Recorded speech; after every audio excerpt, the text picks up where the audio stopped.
മുൻ ബ്രിട്ടീഷ് പ്രധാനമന്ത്രിയും പഴയ ലേബർ പാർട്ടി നേതാവുമായ ടോണി ബ്ലെയറിനെ ചുമതലപ്പെടുത്തിയിരിക്കുകയായിരുന്നു ഗീത എന്ന പേരിൽ പദ്ധതിക്ക് രൂപം കൊടുക്കാൻ. ട്രംപ് നേരത്തെ തന്നെ ചുമതലപ്പെടുത്തിയതായിരുന്നു. ടോണി ബ്ലെയർ ആയിരുന്നു യൂറോപ്പിന്റെ മിഡിൽ ഈസ്റ്റ് അംബാസിഡർ. പശ്ചിമേഷ്യൻ രാജ്യങ്ങളുമായി ഊഷ്മളമായ ബന്ധമാണ് ടോണി ബ്ലെയറിനുള്ളത്. ടോണി ബ്ലെയറിന്റെ നേതൃത്വത്തിലാണ് ദീർഘമായ ചർച്ചകൾക്ക് ശേഷം ഇസ്രായേലുമായും അറബ് രാജ്യങ്ങളും ദീർഘകാലമായി ചർച്ച നടത്തിയതിനു ശേഷമാണ് ഈ പദ്ധതിക്ക് രൂപം കൊടുത്തത്. 20 പോയിന്റുകളുടെ അതിലെ വിശദാംശങ്ങൾ മുഴുവൻ പുറത്തേക്ക് വന്നിട്ടില്ല. എന്നാൽ ഈ പോയിന്റുകൾ ഇസ്രായേലിന് സ്വീകാര്യമാണ് എന്നത് ശ്രദ്ധേയമാണ്. ഇത് ഹമാസ് അംഗീകരിക്കുമോ എന്നത് മാത്രമാണ് ബാക്കിയാവുന്ന ചോദ്യം. ഇതിലെ ആദ്യത്തെ നിബന്ധന വെടിനിർത്തലാണ്. അതായത് ഇസ്രായേൽ തൽക്കാലത്തേക്ക് വെടിനിർത്തൽ പ്രഖ്യാപിക്കണം. ഇപ്പോൾ ഗാസയിൽ കടന്നു കയറി അവർ ബോംബാക്രമണം മാത്രമല്ല കരയാക്രമണവും നടത്തിക്കൊണ്ടിരിക്കുന്നു. അതുകൊണ്ട് ആദ്യത്തെ നിബന്ധന ഇസ്രായേൽ തൽക്കാലത്തേക്ക് വെടിനിർത്തൽ പ്രഖ്യാപിക്കണം. ഇസ്രായേൽ ഫലസ്തീന്റെ ഒരു ഭൂപ്രദേശത്തും ബോംബിടാനോ കരയുദ്ധം നടത്താനോ പാടില്ല.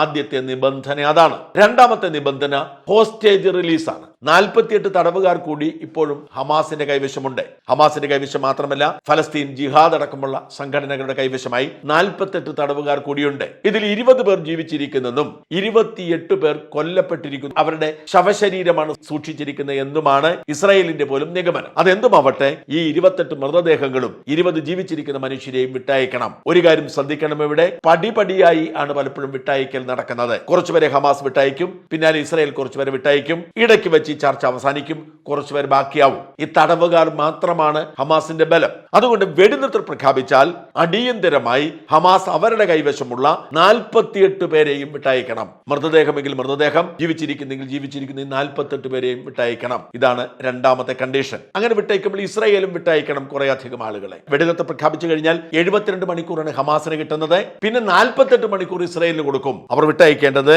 ഇസ്രായേൽ ജീവപര്യന്തം തടവ് ശിക്ഷിച്ചിരിക്കുന്ന 250 ഫലസ്തീൻ തടവുകാരെ വിട്ടയക്കണം. വെറുതെ പിടിച്ചവരെയല്ല, 250 ലൈഫ് സെന്റൻസ് പ്രഖ്യാപിച്ചവരെ തിരിച്ചയക്കണം. ഒക്ടോബർ 7 യുദ്ധം പ്രഖ്യാപിച്ചതിന് ശേഷം പിടിച്ചുകൊണ്ടുവന്നിരിക്കുന്ന സകലരെയും, സ്ത്രീകളും കുട്ടികളും അടക്കം ഏതാണ്ട് 1700 പേരുണ്ടെന്നാണ് കണക്കാക്കുന്നത്, അവരെ വിട്ടയക്കണം. ഹമാസ് 48 പേരെ വിട്ടയക്കുമ്പോൾ ഇസ്രായേൽ അവരുടെ കൈവശമുള്ള 250 ലൈഫ് സെന്റൻസ് വിധിച്ചവരെയും 1700-ലധികം വരുന്ന ഒക്ടോബർ 7 ശേഷം പിടിക്കപ്പെട്ടവരെയും വിട്ടയക്കണം. ഇതാണ് ഏറ്റവും പ്രധാനപ്പെട്ട കാര്യം. ഇസ്രായേൽ ഇതിനെക്കുറിച്ച് അഭിപ്രായ വ്യത്യാസമുണ്ട്. ഇതേക്കുറിച്ച് മാത്രമല്ല, ഇതിലെ പല കാര്യങ്ങളെക്കുറിച്ചും ഇസ്രായേൽ അഭിപ്രായ വ്യത്യാസമുണ്ട്. പക്ഷേ ട്രംപിന്റെ പിടിവാശിക്ക് മുമ്പിൽ ഇത് ചെയ്യേണ്ടി വന്നു. പക്ഷേ ഹമാസിന്റെ കൈവശമുള്ള 48 പേരെയും തിരിച്ചു കിട്ടും എന്നത് ശ്രദ്ധേയമാണ്.